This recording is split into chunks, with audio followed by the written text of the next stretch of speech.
All right, we're here live with Tom Satterly. First off, I want to thank you for coming on. Total badass, and I appreciate you not even knowing who I am to come on. It means the world to me. Haven't really been nervous till this one because I looked up to you guys in the military. So first off, I want to talk about your book, All Secure. It is a phenomenal book. I've read it myself. 3 days it took me to read it, and I totally love it. I encourage everybody to go on. I got mine off Amazon. Just typed in All Secure and it popped right up. It is a phenomenal book. So, Tom, you grew up out west, correct? Yeah, Indiana. And you joined the military as a combat engineer? Yeah, I sure did, man. I was going to go in the medical field, right? And then, of course, the recruiters change your mind because they got certain goals they want to fill. But yeah, I loved it. I'm glad he changed my mind to do combat engineer at the time. Yeah, and then you. So, what led you to go into from the book? It said you met someone that was Delta Force. How did that go about? Yeah, you mean how did I join why did I join the military? Or yeah. Why? Yeah, I think my why wasn't sexy. It was just one of those. My friend had joined, and he was going off to Germany, and we were best friends in high school. And he had joined the military, and I was continuing building houses and going to college at Indiana University. And he came back from basic training, telling me how great it was. It was awesome, man. I'm going to Germany. I'm going to live there. And I thought, well, shit, that's cool. That sounds awesome. And we were on our way to a concert in Indianapolis, man. It was about an hour drive. And by the time we got up there, I'd already decided I was going to join the military. And we found a MEP station. I signed up, went back and told my parents about it. And they about crap their pants and said, what do you mean you join? I'm old enough, man. I'm going to join the military. So I went in to get college money for 4 years. I'll get college money. I'll get out and I'll be good to go. And, I was going to be a combat engineer and in and out. And things changed when I was in Germany for 3 years. I actually got to see, I was an E4 still, and there was E5 and above. They had this, a recruiting briefing, a secret recruiting briefing at the movie theater, and I was like, ooh, I want to get on that. So I snuck in, and the guy kind of hit a little remote button, and those little round trays with the pictures in them. I don't even know what they're called. It might pop up and pop down, and there it is. It was just a picture of the Earth, just in space. He goes, "This is our training area," and he hit it back, and it disappears. He goes, "Any questions?" And I was like, wow. Shit, yeah, I want to work there. I don't even know what it is. I want to work there. And he didn't talk much other than people asked him some questions about, do I have to cut my hair? Is the pay more? And do I have to wear a uniform? And every time somebody asked a question, his answer would be, if you're coming here for a haircut, I don't want you. Next, Oh, if you're coming here for more pay, we don't need you. Next. If you're coming here because of the uniform, don't want you for sure. And he was wearing some cheap suit. And I thought, man, I want to work somewhere where they don't want me. They don't want me to be there. They want guys that need to be there. And I kind of put that aside. Like I'd love to work there, but I was still pretty young in the military. And a friend of mine had a picture of him holding his son. His dad holding him as a baby wearing his Green Beret, in diapers. And I thought, man, that is cool as shit. He goes, my dad was a Green Beret in Vietnam, and that's what I'm going to be. I'm going to be a Green Beret. And I looked at that and I thought, that's what I'm going to be. I'm going to be a Green Beret just because of that picture. And then, just last year, we're still friends. And just last year, I found out that his father was lying. It was a stolen valor photo. Oh, wow. And so my whole dream was based on a lie, but it worked out for me. But he found out just last year that his dad was lying the whole time. And it was a sad, sad day for him. What a letdown.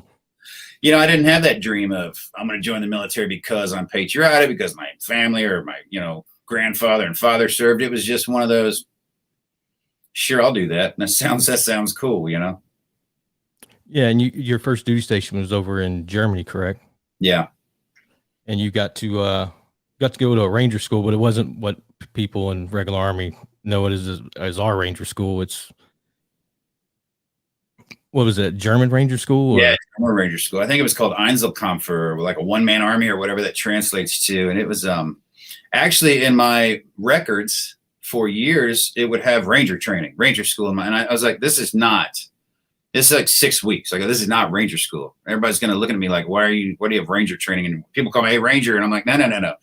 I'm not that dude. I'm not trying to say I was a ranger. I went to German ranger school And it was pretty cool. That gave me a taste, a little bit. Went to French commando school, gave me another taste. Platoon confidence training was taught by Green Berets down in Bad Tölz, Germany, was just cool. So it was more than Motor Pool Monday and oh, by the way, your APC's broke all the time, and or driving up and down these mountainous roads in the winter with an APC, and I'm the driver, and we're sliding off this mountain. Everybody gets out, and I got to cut off all the track pads and try to grind up this hill and try not to die. And I'm thought, this is not fun. This is terrifying, and we're probably all going to die when the Russians come over, through the Fulda Gap and kill us all anyway. So those schools were cool, and started to change my mind about getting out. In the 4 years, it started to change my mind about, I hate the military. It's boring. It's not enough. I just started getting enough to keep me interested. Yeah. From reading the book, like how tough was that school? Was it more of like, I know my one buddy went through Ranger school. Was it like you only eat one time a day and you're up for 23 hours? Is it something like that? Yeah. You only ate when you did a raid right? If you did an ambush right, you ate, because here comes a convoy, or there's a convoy coming through at 3 a.m. All right, you plan it, you execute it. If you did it right, there was food in the back of that truck, and maybe you got to eat it. If you did it wrong, the truck kept going, and you didn't eat again. And so I did a lot of scavenging snails and stuff as we're walking. I'd put snails in my pocket and boil those in a canteen cup and chew them for an hour and try to eat them, thinking this is not the snails that I had in restaurants before. But, boiling stinging nettle and drinking the tea and stuff. So they taught all that for a reason, which was good. And then they let you attempt to do things right and be rewarded by it. But whenever it went wrong, I could see the truck driving away, and I'm like, oh, no. Here we go. I'm really hungry. And I'd start chasing the truck. But I was the only American in that school. My interpreter had failed out in the first PT test. So it was just me and some Germans who didn't speak much English at all. And even the instructors didn't speak much English, just enough to mess with me. And so it was depressing, because you don't get that comic relief that I use comedy to get past stress. And I'd tell jokes, and I'd have a bunch of Ranger or Germans just staring at me, and not laughing at the punchline. I'm like, that's okay. I'll just go out here and shine my boots and start crying while I pull guard, man. It's all right. Just you never had that break that you get in other schools when, things suck and you laugh together. Mm-hmm. All those guys would be huddled over and laughing in the corner and telling jokes. And of course I don't get it. I'm like, F you guys. I hope you all fail, So, but it taught me a lot about, it's like, Ranger school with the patrolling and the leadership and the tactics, but it's not as long. And it was real difficult for me just because, my inability to speak with other people. Yeah, I can imagine. So you get through that Ranger school, you pass without an interpreter. So that, that had to be hard. So then how did you, link up with how did that conversation come about going to Delta Force? I went to the Q course. I spent my last year in Germany trying to get in the Green Berets, because I was an E5, a new E5, and I didn't have any information about the unit, and I tried to re-enlist for the Green Berets, and it was like, well, you don't have PLDC. I'm like, well, I'm an E5, but you don't have PLDC. So I'm in Germany trying to get to PLDC, which is a school way down in Frankfurt somewhere. And they wouldn't send me because I was already E5. To make E5, you have to have PLDC. So we're going to send these E4s so they can have a chance to get an E5. I'm like, well, I'm going to be stuck here forever without this school, and I can't re-up for the Green Berets without this school. And they just weren't in a hurry to send me because I'd been promoted E5 because I won Soldier of the Year. And so they're like, all right, you're an E5 now. I'm like, great. I get paid more, but I got screwed. So I re-enlisted for jump school just to get to Fort Bragg. And I went to jump school on my way to Bragg, and went to the 27th Engineers. And then I started looking for the Special Forces Recruiting Office and found it, and re-upped and went to SFAS, and then made the Q course. I was a Special Operations Engineer Sergeant, so that wasn't much of a transition for me. It was kind of easy going from combat engineer to Special Operations Engineer Sergeant. I already knew all the hard stuff. And I was in language school, And two guys that I went to the course with showed up in language school, and I didn't know they were in the unit, right? They were just going to the course to change their MOS in hopes of getting promoted quicker.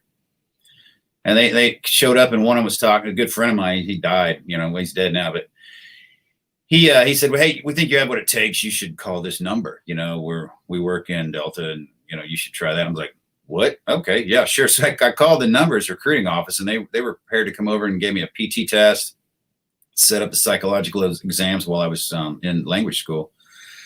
And I PCS to Fort Campbell for 5th group. And about a month and a half later, I went back for selection, made it, came back, repacked my bags, and went right back to Fort Bragg and spent, the remainder of my 1 years left there. And that was one of those, I'd forgotten about it a little bit, and I was just working my way up, and I'll be Green Berets. I'm happy. And then they popped in and said, hey, we've been watching you. We were friends. I just didn't know where he worked. And he said, we think you have what it takes. You should try it. So I was like, all right, I did that too. And to the point of where I got there, and you finally sit down and talk to the shrinks at one point in the unit when I first got there. And they're like, look, you've been going to schools for the last 2 years. Like, yeah, I've been trying, chasing this, chasing that, chasing this. And they said, are you happy? I go, yeah. Well, you've climbed this mountaintop over here, and you looked up, there's another one. You climb that, you looked up, there's another one. Are you finally happy? And I go, is there another mountaintop, man? Is there a bigger one? I don't know. Of course, you don't say that when you're in the unit. And they're like, well, no, but you need to be comfortable here for a bit. And I go, I'm just fine here. And it turned into one of those 20 years of, I loved it. I loved it more than anything in my life. I got 3 ex-wives to show for it. I literally, it was me or it. And I'm like, all right, well, sorry. I guess it's it, because that's what I've dedicated my life to. That's where my mind was. And after about 5-6 years ago is when I finally started convincing people that's not right. That's not a good mentality to have. You can do both. It's a lot of work, but you can do both. Yeah. Now, you describe the mountains in West Virginia. How was that whole training? That seemed like hell. From just me reading it alone, I was like, oh my God, that would break 90% of all Americans off from the get-go. It does. It does. It does. That's the attrition rate, and it's about 90 or higher. And, you start off over 100 people in selection. And then in the end, you don't even know where they go. The way it's run, it's so smooth, and you don't know when people disappear and why. And they keep us so separate, and they remove bad apples. They remove the guys that are leaving. No, they're not bad apples, but they remove them from the group, separate, so you don't have any reason. Selection for the unit is designed specifically for the individual, right? It was designed for me. It was designed for you if you win. It's designed to be fair and equal for everyone. It's designed to take out every excuse on the planet other than, hey, you're good, but you just didn't get here. Sorry. I mean, there's nothing wrong with it. And even when you get there, selection's ongoing, right? And people leave the unit all the time. And it doesn't mean you're a bad person. It just means not here anymore, or not good enough for here now, and whatever. But yeah, it's a nightmare that teaches you how deep your soul goes, I guess, how deep you can dig and how far you can take your body if you want it bad enough, because you can quit any time and nobody yells at you. They feed you the most amazing food you'll get in the military or anywhere, really. And they take care of you. Nobody yells at you. They tell you when and where to be. And if you're not there, they don't care. All right. It's up to you to be there, not them. And so it was designed and it taught me self-awareness, leadership, how to take care of myself, and things around you kind of work out, if you have a good team. And that's what they showed me. And I tell you, most professionally run course I've ever been to, I got the chance to run it 4 other times, I think, 3, and then 1 as a troop sergeant with my troop there, to see it on both sides and see how it runs. It's just kind of magic, the way that they successfully grab candidates, and I think they're looking for people who obviously operate alone and make good decisions. And then they're looking for those of us who probably have a little obsessive disorders, some compulsiveness, some, OCD tendencies of repetitiveness and things, because it takes that attention to detail to not screw up the rest of your life while doing your job. Yeah, because you're constantly being evaluated, correct?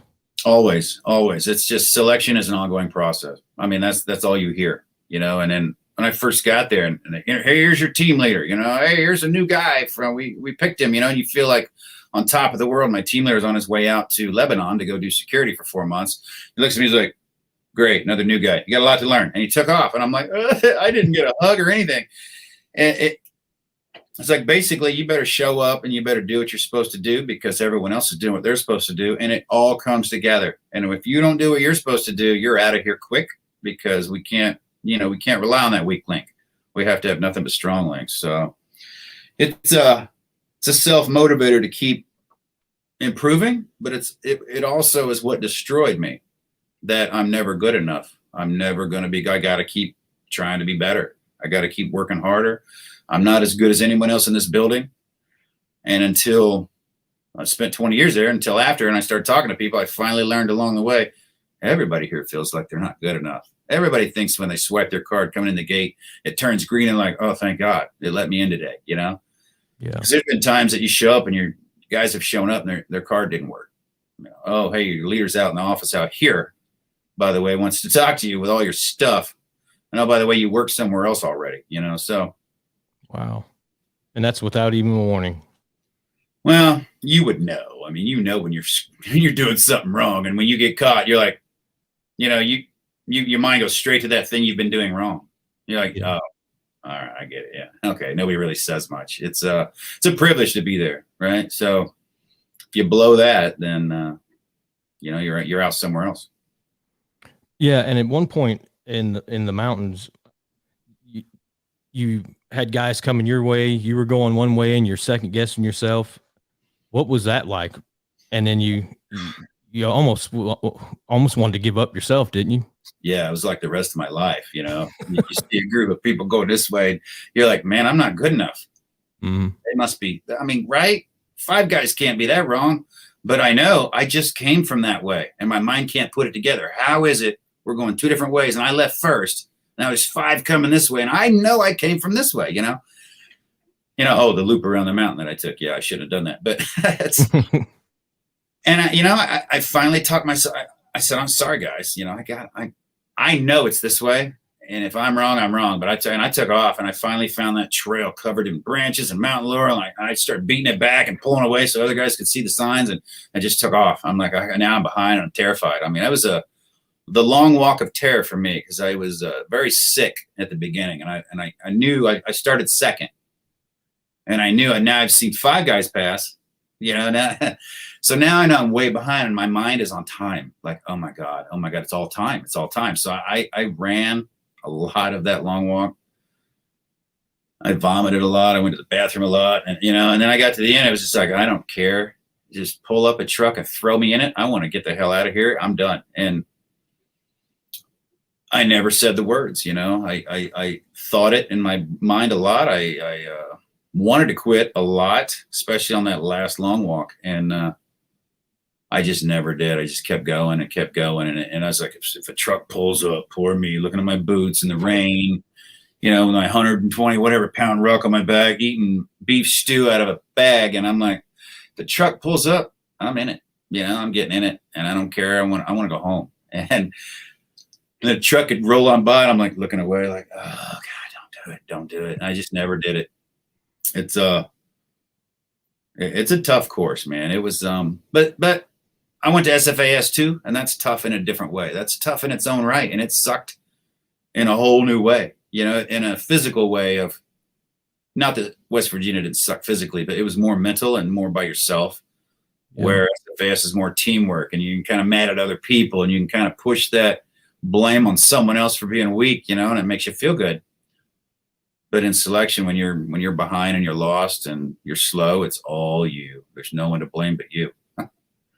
Yeah, and you got what, 120 pounds, 40 miles, correct?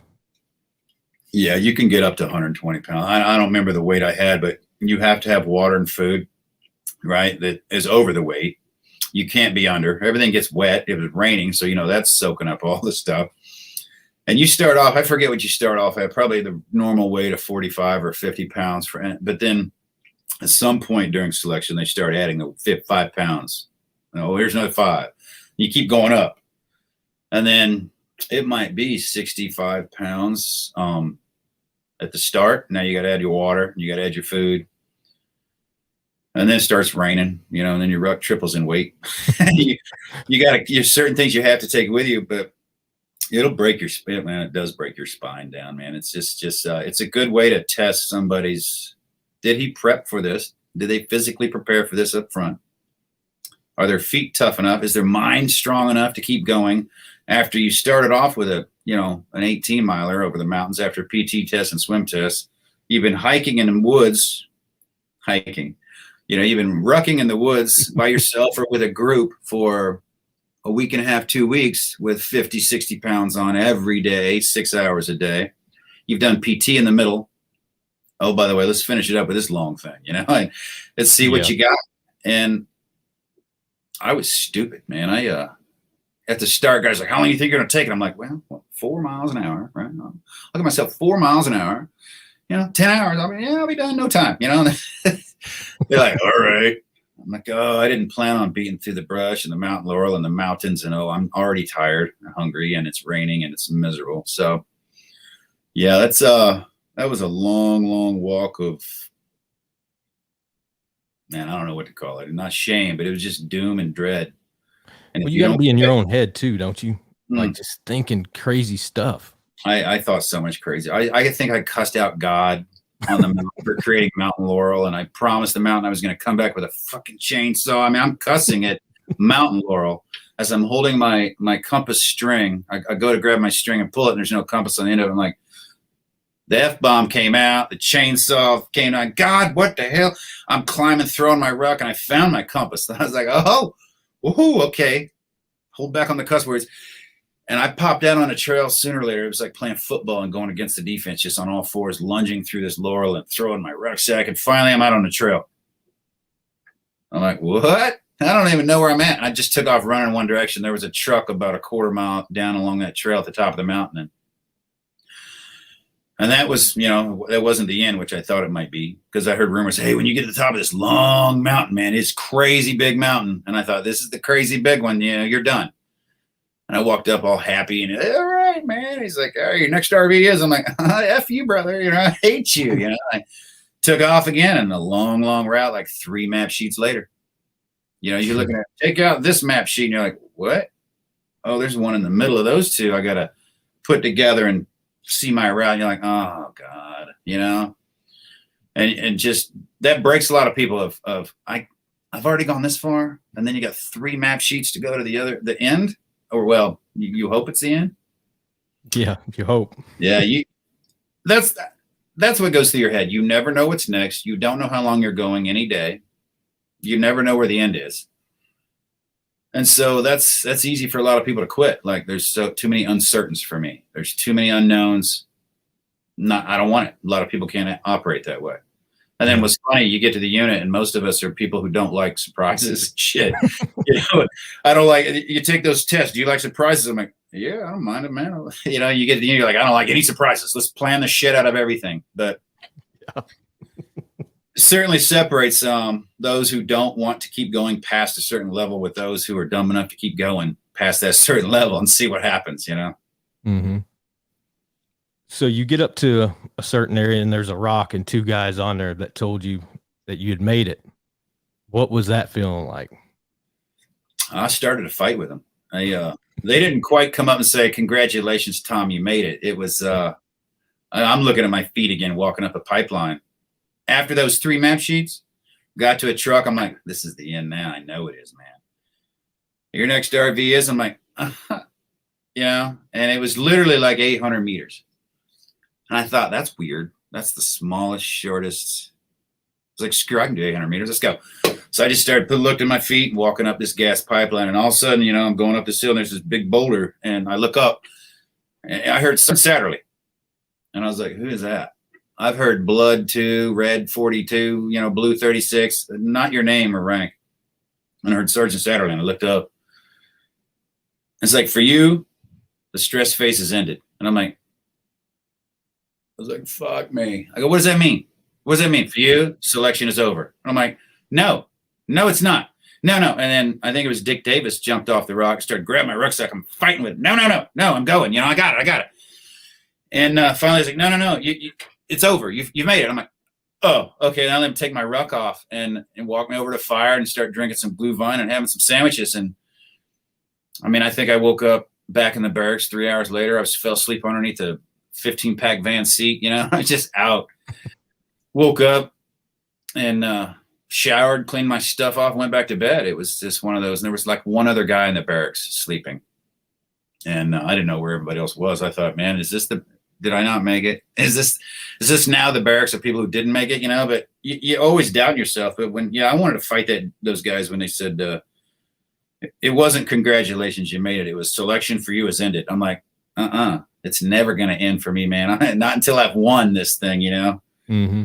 Because I was one of those guys vowing I would never come back.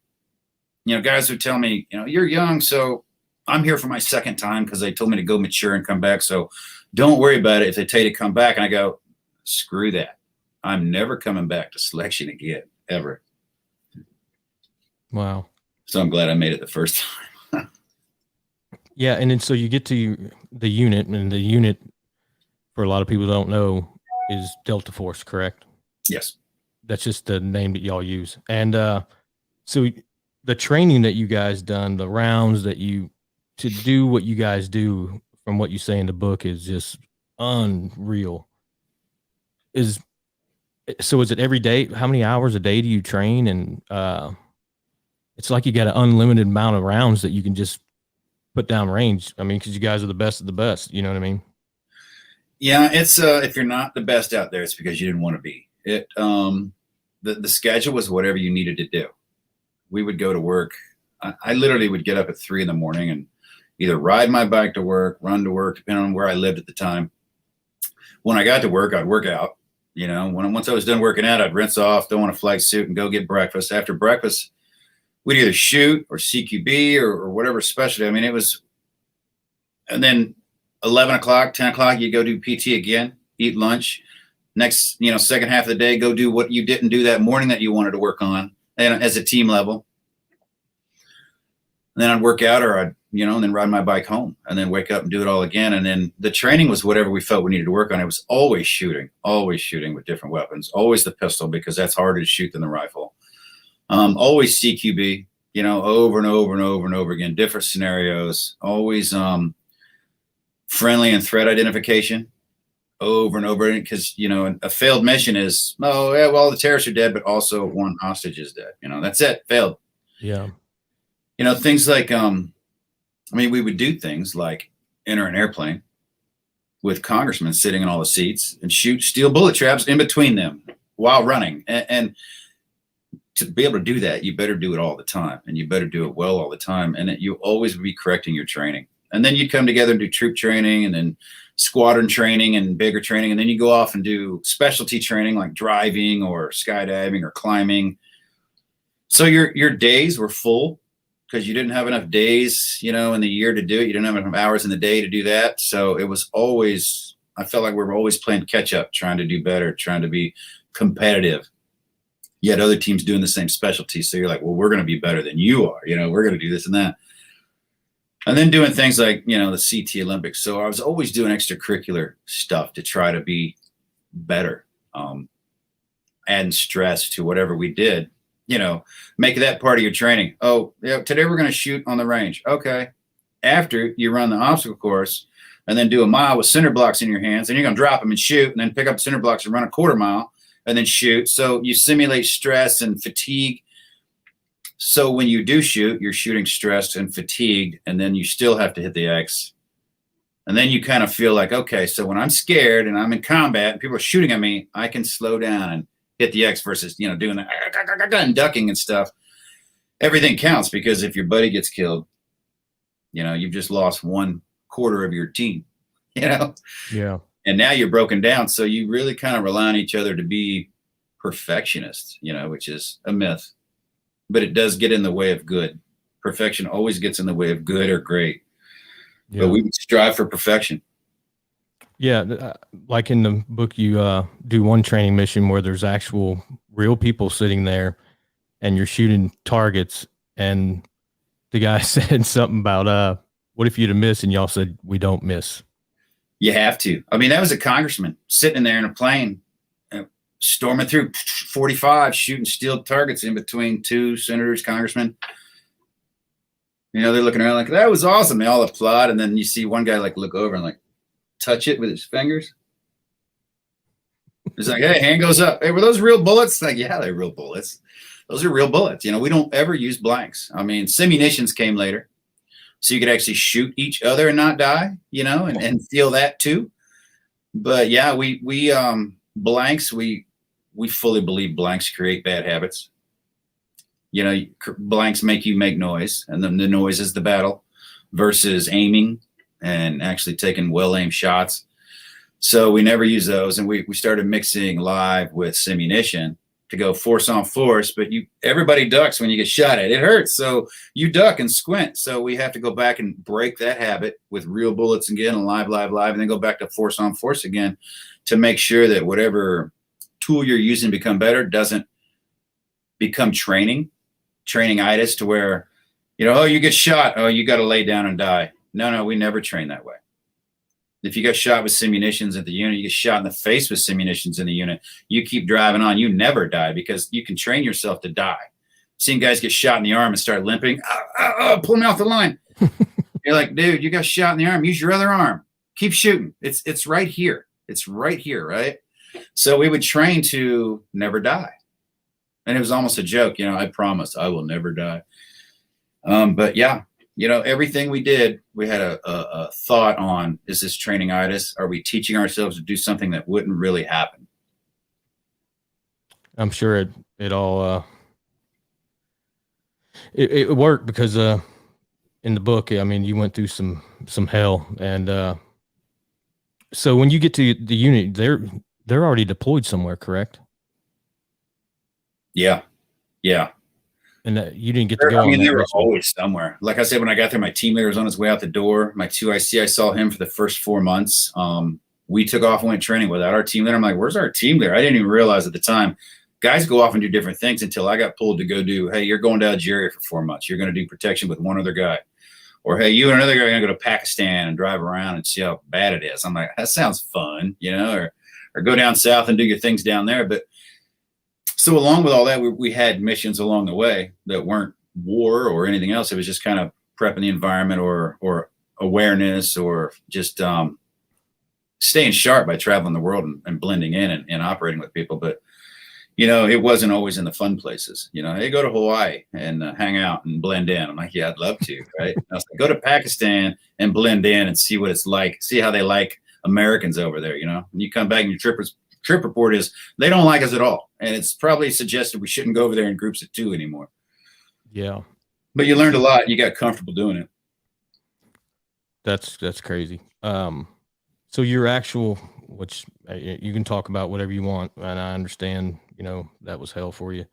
Obviously the Black Hawk Down deal. You want to tell the viewers that's watching, you know, what that experience was like. You know, I read it in the book, so I know what you came about of it and the hell you went through. That was, you know, I've been telling that story so much, and I don't like to gloss over some of it, but I'm getting a lot better at telling it without breaking down and getting emotional. It was my first combat experience, and it was the first 5 missions where, like, you think combat is, you know, hey, make some noise, shoot some bad guys, but the good guys don't get killed. Maybe you get scared. Maybe somebody got injured, but he's okay. And, you know, high five. And you said, did you see that guy fall down? Or did you see the way the guy ran? You know, you tell the stories and you laugh. 3 October changed that immediately. There was no, you know, when I finally made it back, my thought, well, when I finally made it back, I had to sit at the back of the gate of the airfield with 2 Humvees from 10th Mountain Division that had picked us up. And 1 other guy from my team and a guy from 2 other guys from another team in the back of the same Humvee. no team leader, no 2IC, no 3IC, no other teams, no other troop, no other squadron members. I'm like, where'd they go? Did they get cut off? You know, I found out years later we got lost. You know, literally last year, a guy from 10th Mountain Division, after I posted a photo, said, I was my vehicle, and here's the reason. And we got lost, and the tires burning, and we turned and couldn't find our way. So we made our way back to the airfield alone by ourselves, under fire pretty much a lot of the way. And so, you know, after that, nobody was there. I was terrified. Now I'm in charge, you know, as one of the newer guys on the team. I'm like, all right, let's just go back around the airfield and go back to our hangar. And as we're rolling up to our hangar, you know, there's like 11 bodies laid out on the street, covered in poncho liners and ponchos. And I started noticing the boots. You know, that was the difference back then, were the boots. And I started, some of the boots were ours. I'm like, okay, I quit looking. One guy had an RPG sticking out of his chest. You know, with sandbags around it that was not detonated. He got shot so close it basically harpooned him. And it was weird to see that much friendly death lined up on a street, laying down, covered up outside the hospital, you know, right across the street from where we stayed. And we pulled in, and there were the Humvees spread out from the night prior, where they were trying to get to us, and come back full of dead bodies and wounded people. And there was blood everywhere, sand, and the smell of bleach, and the rising sun and the heat of the day. I could smell it, and I'll never forget it. All that death, and the windshields were shot up and shattered. You couldn't see through them, and nobody was there. I just went to my bunk with one other guy on my team. I started cleaning my weapons and getting more ammo and water, and I'm like, we're going back, getting new radio batteries, you know. And then I started hearing the helicopters come in. And that's when the team started coming in. Then we started hearing about people are missing, and you start hearing about how many people were dead, you know, more than outside, and then how many were injured. Wow. And it was just a shock to the soul of, that was the anger that I carried around the rest of my life. That anger that night when I resigned myself on that target that night, that I was going to die. I was out of ammo almost for the second time, didn't have any water. I just dropped a grenade on a guy's head right outside my window, a foot from me, and just laid on the bed, hopes that it wouldn't blow the wall up, you know. And you don't really, you know, movies, even though you're not in them, one, the grenade's going to blow the whole building up, just like, you know, and you know it's not true, but you're like, well, what will it blow up? I just literally dropped it right here, and I laid on the bed, and it just blew up and hit the ceiling, and stuff's falling down on you. And your buddy's getting blown up that night, and the Rangers ever getting injured, and we're taking care of it. It was just stacked upon everything that never ended. And I resigned myself that I was going to die that night, and that whatever I did, I was going to take as many of the bad guys with me and save as many of our friends as I could. And it kind of had a warm feeling come over me, like the fear was gone. It was like resignation of, well, this is it. I'm here, so let's just mess some shit up. And finally, when the 10th Mountain Division showed up with two Pakistani or Malaysian vehicles, you know, and they pulled the airframe off the pilots, which is why we were there. You know, their bodies were stuck underneath the frame. We couldn't get the body parts out. Pulled that off, put the dead on top. All the wounded were inside. I'm like, all right, we're rolling out of here. And I went to open up the back door, and it was just literally yanked it shut. It was too full. You know the deal. How many can you fit in there? One more? Mm-hmm. Not that day. There was not one more going in there. Wow. And so we, you know, hashed a plan. Well, we'll follow the vehicles, and we'll use them as cover, and we'll work our way back to where all the tanks and other vehicles are. And as soon as the first rounds flew, those vehicles took off, just left us there. So we just took off. We, you know, had to run the Mogadishu Mile back out, and that's where we ended up making our way back and got separated again. And you realize all the death, and you start taking stock of the night. And I get asked a lot, when did you develop PTSD? When did you start feeling this way or that way? And I didn't know then, but now that I know better, I can track it back to that day where I knew I was going to die. My fight or flight switch was on full on. Somebody taped it on. It was never coming off again, even no matter how many times I would go home and relax. And I had zero empathy and compassion for anybody from that moment on until years ago. It's like, you got a problem, get out of it. Get it out of it yourself, you know. And you hear a lot of it in a lot of veterans, a lot of first responders, right? That tough love, that, hey, shut up, rub dirt on it, you know. I did it, blah, blah, blah. Man, that's the wrong attitude, wrong attitude to have, and the bad behavior to have. But when you lose empathy and compassion because you've seen the scum of the earth over and over again, you know, do horrible things you just don't trust, you don't love, you don't appreciate, and it takes work to get it back. But that's, you know, that was my first combat mission. Now add another 20 years, 18 more years to go after that of more and more missions. Go back, you know, go to Iraq now, go around the world and do other things and see other horrible things. And all I thought was, I'm going to be so incredibly trained that this will never happen again. And then, you know, you read the book, you know, it happens again. And the mind opens back up again. There's another helicopter shot down on a target in Iraq. I'm like, oh shit. I had to put out the call Black Hawk down. I'm like, here we go. Here we go again. You know, and it just kept coming and it kept coming and it kept coming. And then I wonder why it takes so much effort to get past that. Right? It takes work to get past those emotions and feelings. Oh, I agree. Now, I know you've done thousands of other missions, and a lot of them you're not allowed to talk about, can't talk about, and we won't talk about. But we can switch gears to the Iraq 2001. Oh, you went to Afghanistan too, right? Very little.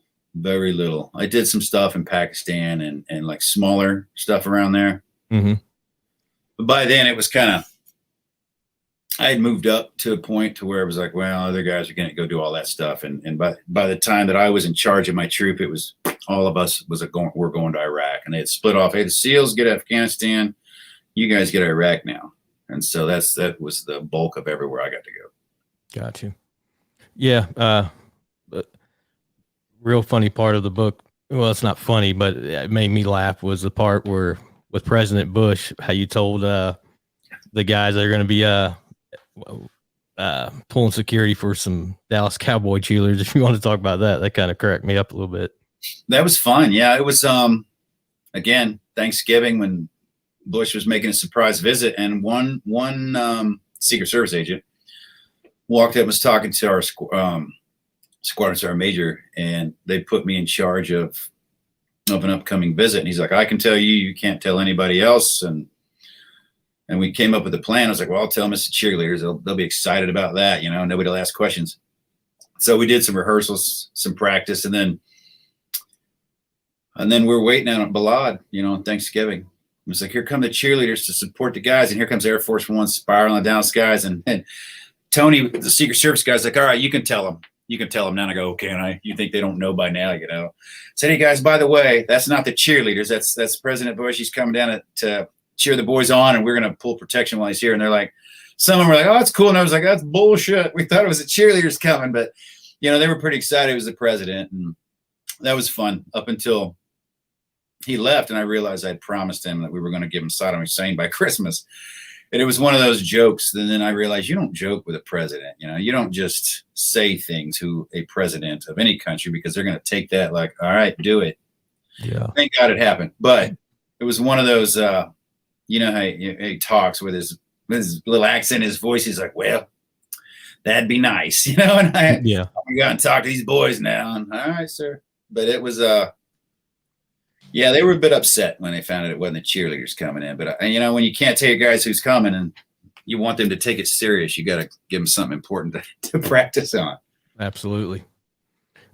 So switching gears, you want to talk about that mission that you got the intel from, I guess, the interpreter, or that he was out in Tikrit? Yeah, we did a hit that night in Baghdad. And it was one of those, here we go again, another handler of another Saddam Hussein, another this or that.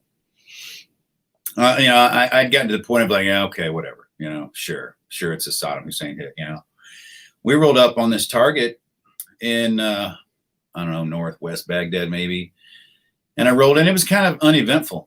You know, I saw somebody leaving that house to another house as we rolled up.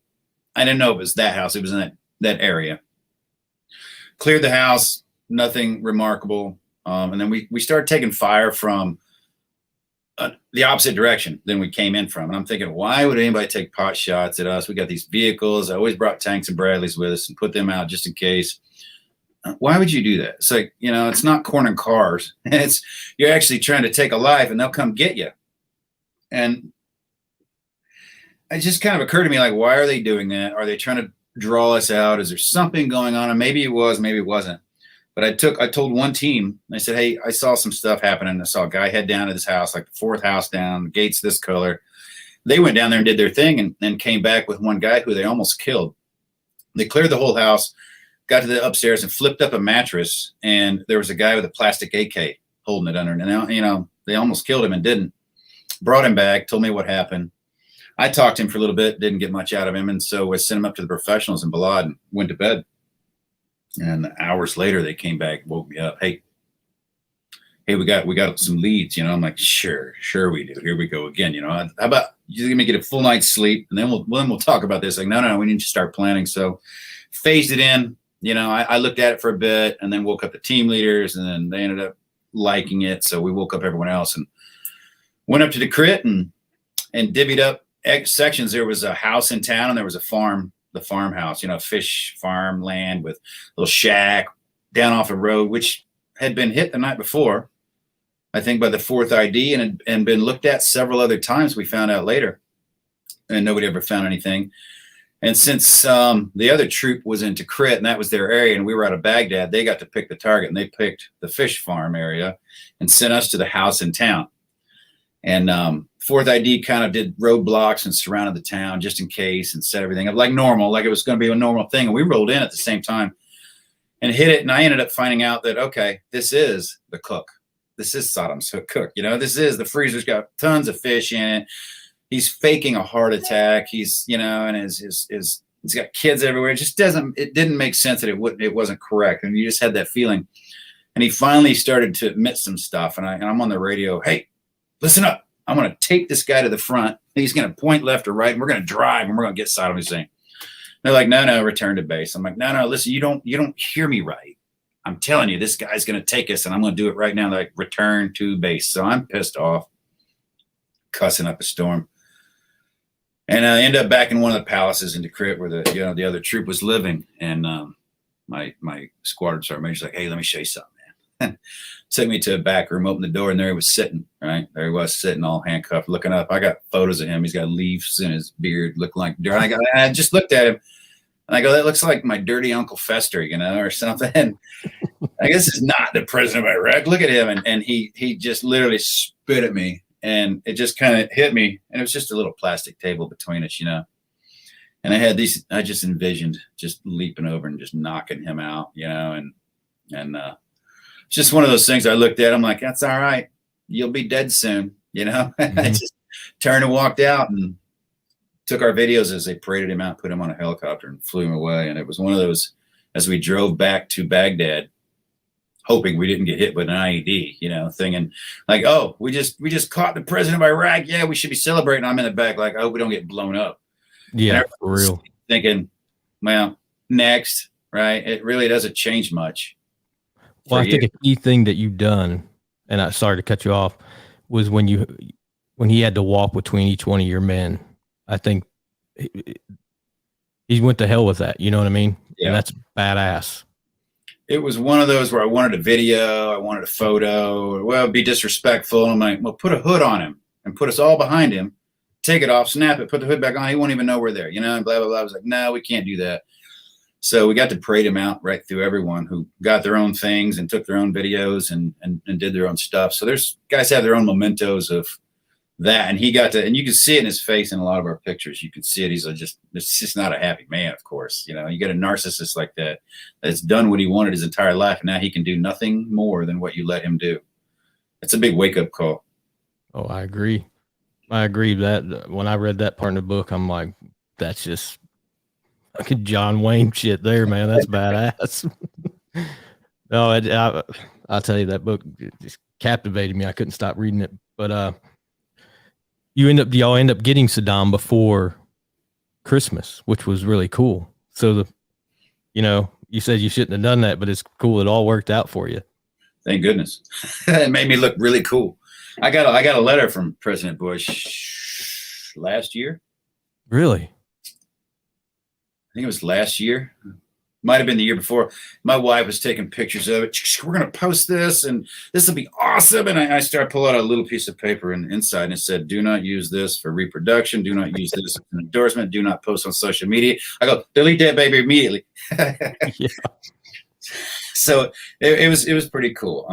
I'd written him a letter about, he was painting pictures of PTSD, people that lost. And that's his PTSD. That's his leadership experience of sending people to war. And everybody's like, they don't know. But when you really know what you're doing and you really mean it, it affects you. And sending people off to war. And you know, does those paintings of soldiers who have died and things. So that's his way of getting past it. Well, I think the cool thing that you said, you gave Saddam a message from President Bush. I love that part. Sends his regards. Yeah, that was total badass. Going forward, I can't go on this podcast without mentioning your wife and how you met her and her role in helping you heal. We got to talk about her. You know, I want to have her on another podcast, but I know she's been instrumental in your life and how you met her and how she got to film a lot of your, I think it was your training, correct? Yeah. The realistic military training we did. We co-founded a company with a couple other people. And we started special operations training, and she was doing, you know, the filming for AARs and stuff. And she would film from landing until they left and film everything in between and put it all together with all the GoPros from everywhere. And so they would see everything they did wrong. And basically she got to see under the skirt of all the special ops units and how they operated and who's good. And I mean, there's points should be filming and lean over guard. Are they supposed to be doing that? Or should be going, I go, right. You see it, right? Okay. Yeah. We're going to yell at them for this, but because we were the last people they saw before they deployed. And so we gave them everything we'd ever seen in combat over and over again to teach them what to expect and what to look for. And it was great. But more so, she got to talking to everybody, those hours you sit on target, those weeks on end where you sit and eat out of a gas station and lay on the floor and talk to these guys on target.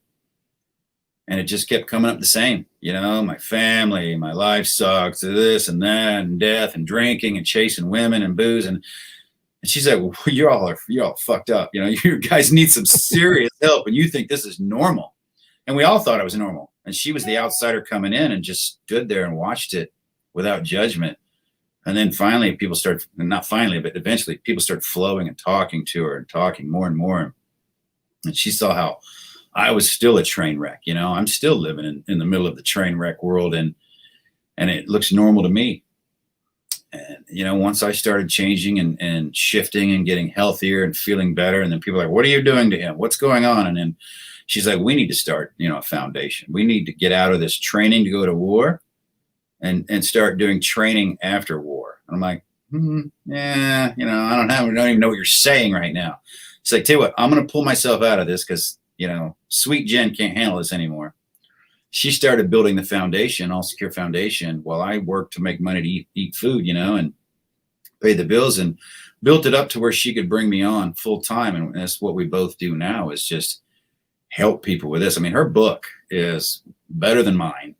It's right here. Different, but better, because it gives you the tools that we used. It talks about the life that we lived. And it's not just for the wives. Everybody's like, oh, it's a wife's book and there's the man's book. I'm like, trust me, pick her book up. You know, mine's about me and how screwed up I got and how guys like me get that screwed up. And then the stuff I did. Her book is about every person and every relationship and how you can keep it or better it, you know, or save it and save yourself. And that's what guys want. They want help with their relationships. They want to stop screaming at their kids for stupid stuff, you know, and they want to, and then the embarrassment. This shame cycle of saying something horrible to somebody, and then you feel bad about it, but then you're a warrior, so you're also defensive. And it's just the dichotomy of the world and the life I was living of I'm always right and I'm never wrong, and I'm, you know, no fail missions to I turn and go, man, we fail every day, and that's how you learn, you know. And I'm never vulnerable, and I tell guys, you have to be vulnerable. You can't win a Medal of Honor without being vulnerable. It's not courageous about sitting in your room. You got to go out the gate, and that's vulnerability. So yes, you do make yourself vulnerable. So changing the language, because words do matter. You know, your thoughts become your words, and those words become your actions. And when guys are like, I'm no good, I'm no worth it anymore, and I'm just going to drink myself to death, or I'd be better off dead. Guess what? In the same amount of time, that the enemy took 5,000 of us in combat. We've taken 65 to 68,000 of ourselves out. I said, you guys spend millions of dollars on training, zero on preservation of force and family. I go, yet the enemy's not the problem. We're our own problem. We can't deal with our own emotions. We can't deal with what we've seen. And it's not, oh, I saw gross and horrible things. It's, yeah, okay, that's fine. It's how do you process it? How do you process it and integrate back into a society that hasn't seen those things, that aren't like you, and you expect them to step up and act like us. You civilians are all screwed up. I got out going, you civilians are idiots. You're all screwed up. You don't know shit. And now I look back and I'm like, man, I didn't know shit. I need to learn some civilian stuff and just relax a little bit, and that's what life is. Do your job and then relax. We do jobs like this. It makes it real difficult to relax on this side. Yeah. Well, I know you kind of hit rock bottom there, and you thank God you didn't go through with it. Thank God you got that text, because I got buddies going through that. I got to text them every day, I personally have never had that feeling. I don't know why, because I deal with a lot of other things, but you want to share that experience of that text you got where you're sitting in the rental vehicle? Yeah, we were in Ohio. Had just met, really. We'd known each other a short time. We're working together at a different venture before we started training for special ops. And this was entertainment industry, Here, take some tier 1 guys, some Rangers, some SF, some Delta guys, create a team, and we'll teach civilians how to put on kit, shoot airsoft guns, and do some tactics, and then go into the building in the old school and shoot zombies, Yeah. Seemed fun. Seemed cool for a bit. And then that day in Ohio, I don't know, man. On the way back, I thought, man, fuck this. What am I doing? What am I teaching civilians to shoot zombies? I had friends that died doing this, man. This is rock bottom for me, that I'm making a mockery of my career. I was in a bad headspace at the time. So, no matter what I was doing, I would have been unhappy with it. And and it took about a minute or less for me to make up my mind. I had thought about it before, but never a lot. This was a real thought. This was, I got a gun in my bag, and when we get back and everybody gets out of the car, I'm going to shoot myself, because this is the best way. I'm screwing up my kid's life. I'm getting another divorce, a stupid career that I'm doing and entertainment crap, and I'm worthless. You start telling yourself, I came into this world as a warrior. I did my job. I'm retired now. I'll step out like a champion, right?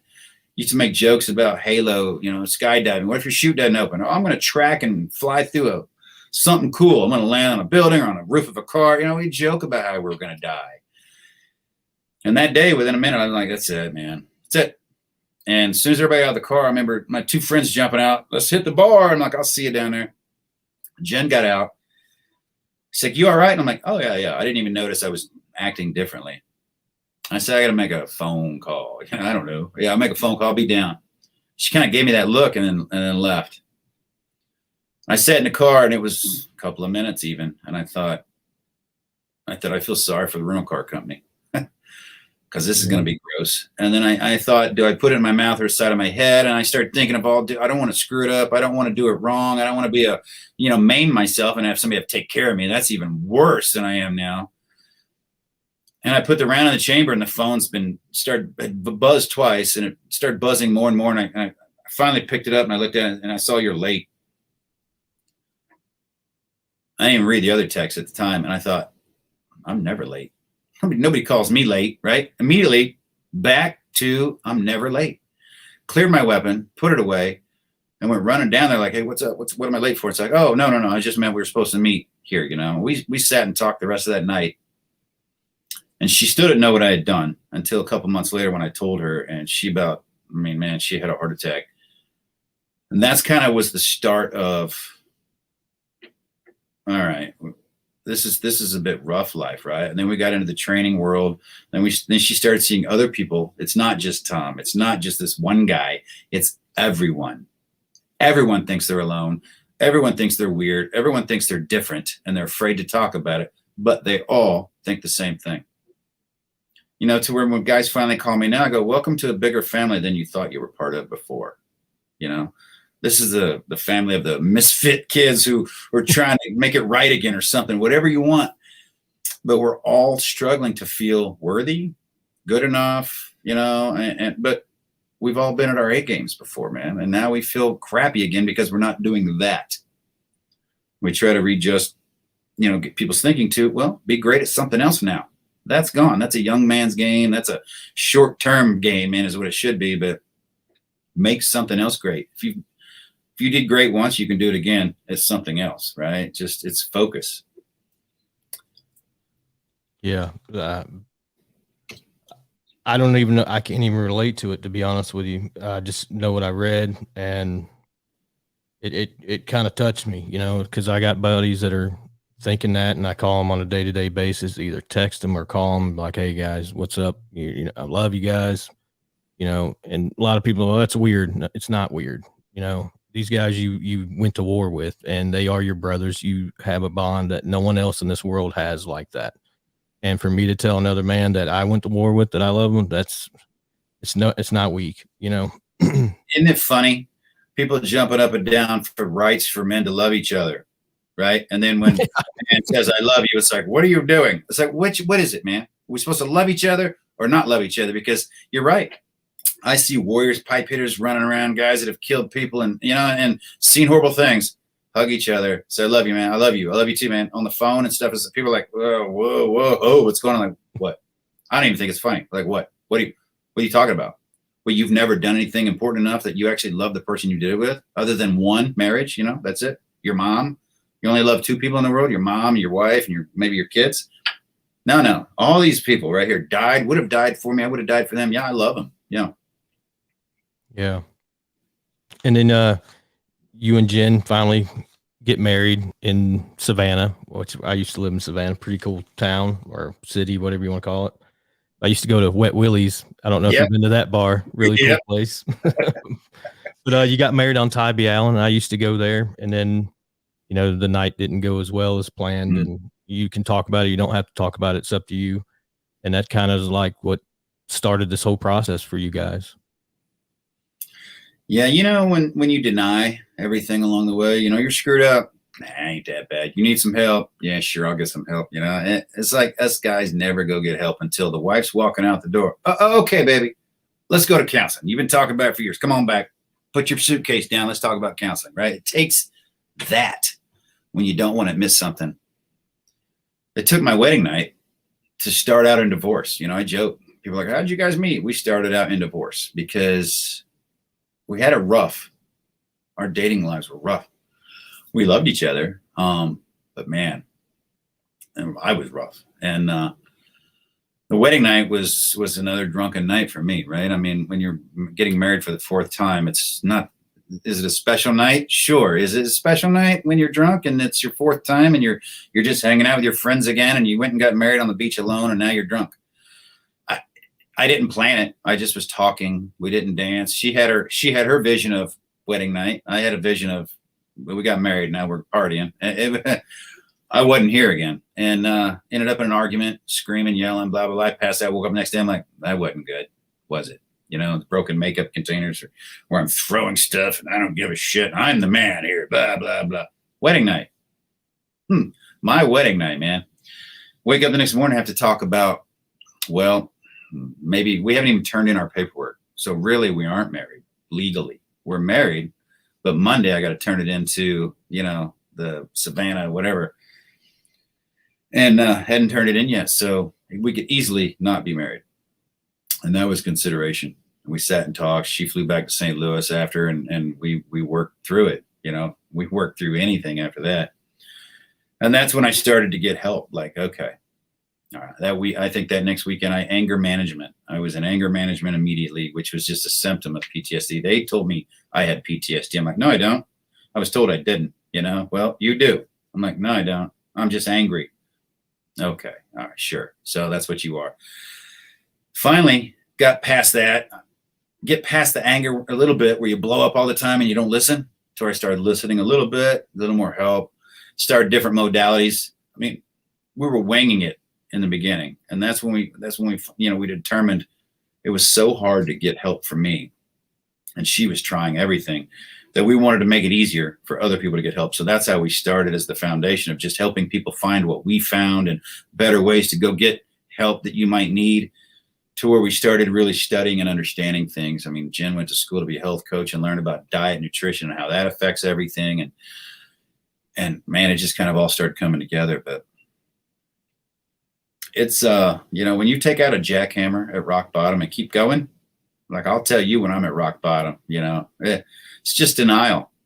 And it's sad that it's always denial. And all your buddies and all my friends and all the people we don't know that feel the same way, they're denying it. I don't have PTSD, or I'm fine, or I don't need help, or I just love it. I've heard it all. I did most of it too, but I hear it all.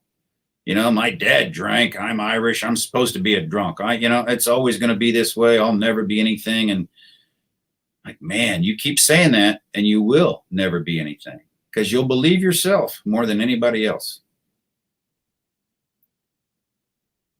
Yeah. Well, what's crazy is I started this podcast. I woke up to tell people's story, and this is an amazing story. And I hope people that are listening to it can gravitate to it. Obviously, a lot of the guys and girls that I'm having on here have never done the stuff that you've done, and in combat.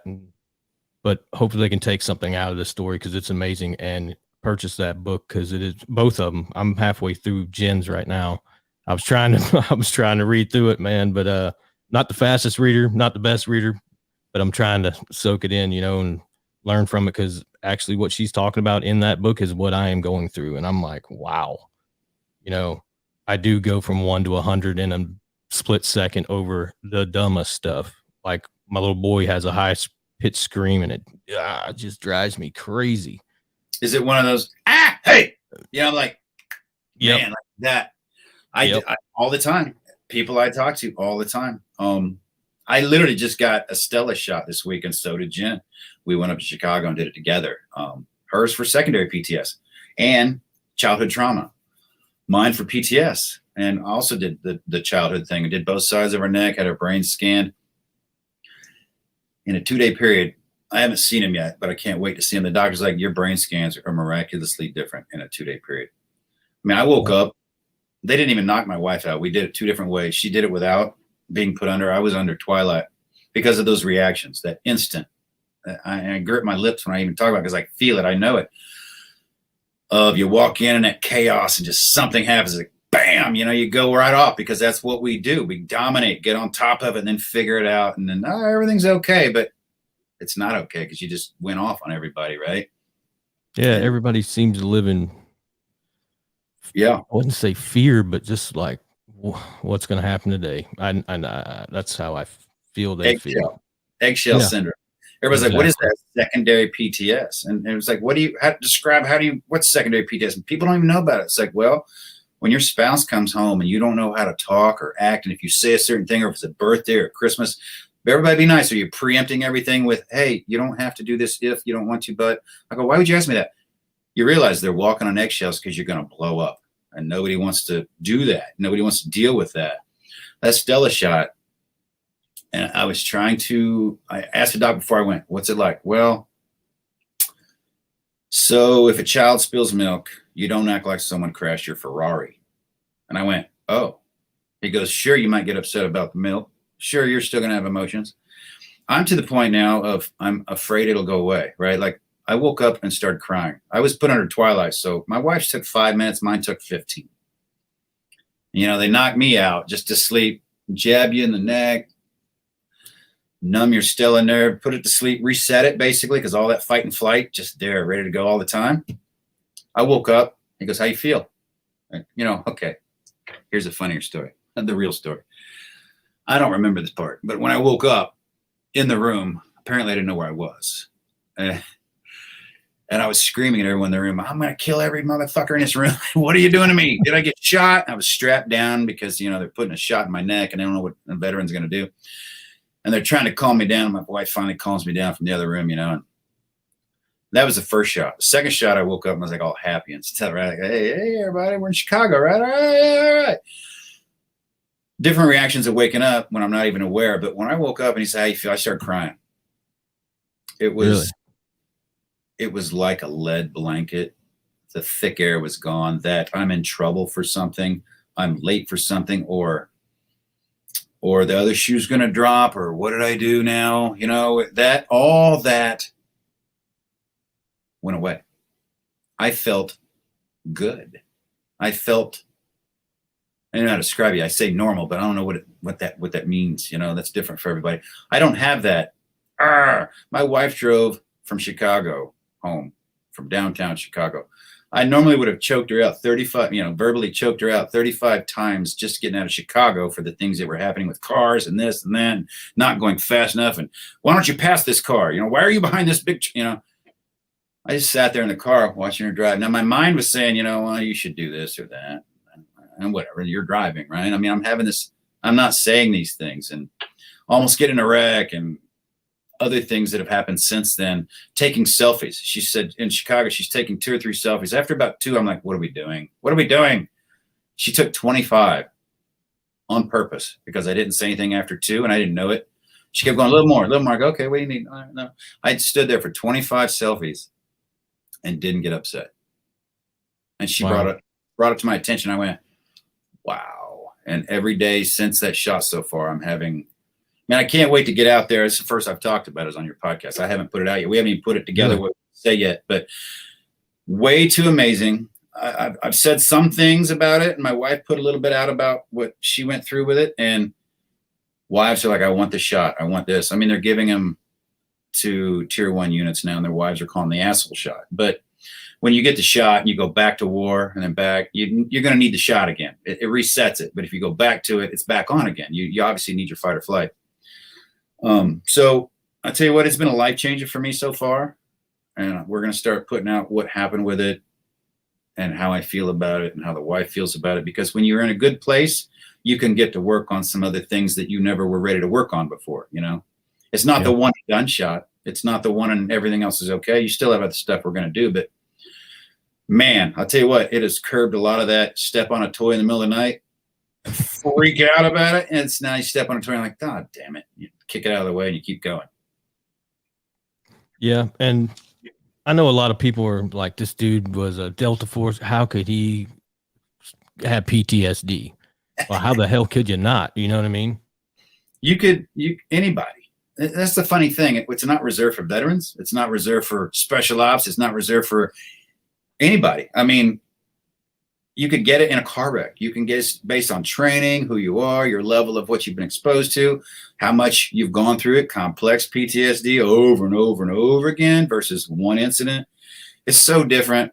It's the same as, I describe it like this. If you're a general or a private, or if the CEO of a company, or you just started in the mailroom, when you go home, somebody just wants you to be their spouse and be nice and normal. But when you're the CEO, you have all this responsibility, all these people under you, all the stress and all the pressure. CEOs go home and behave poorly, just like veterans go home and behave poorly, right? People go home and take all their problems to their families because that's where they're most comfortable and that's where they're safe. Yet we don't realize what we're doing in our safe space is making everyone feel unsafe around us. So becoming aware of that, what we're creating at home is very important. And that's where we're going to spend the rest of our lives, right? When that work goes away, nobody dies saying, I wish I worked longer, right? So it's got to be that awareness of your family has to matter. Those you love have to matter, but you have to love yourself first. So it's not reserved for veterans. It's just stress and pressure. It's just stress and pressure. And veterans have it a lot more, right? Combat veterans have it a lot more. Cops get it a lot. Cops call all the time. My job wasn't like yours, and blah, blah, blah, blah. I go, dude, you live in your combat zone every day. You take your family out in your combat zone amongst the enemy that you see. You perceive us as the bad guy because you're a cop in America. So other civilians are bad guys until you know who they are. Yeah, I agree. I totally agree. Well, Tom, I want to ask you a couple questions after we get off, but I appreciate you giving me your time. Like I said, you don't know me from Adam and Eve, and you emailed you or I Facebook messaged you, and you gladly said you'd come on, and I appreciate it. Like I said, I bought the book, read it. I encourage anybody that's listening to the podcast to buy these 2 books. They are amazing. But again, thank you for your 25 years service. And I enjoyed the podcast, man. And just stick on there for a second as I end it. And I got a couple questions that I want to ask you. Won't take a minute. Yeah, man, it was my pleasure. As soon as you said you're doing this and it helped you and you're doing a podcast, I'm thinking awareness, it's helping him. This is the way we do it, man. This is the way we help other people. Absolutely. Like I said, man, thank you. Thank you again. Can't thank you enough. And hopefully I can get your wife on one, because her book, like I said, I'm 60 pages in, and it's amazing. It's exactly what I'm dealing with. And I think it's going to help millions of veterans. So hang on just a second. I'm going to end the broadcast. All right, thank you. Mm-hmm.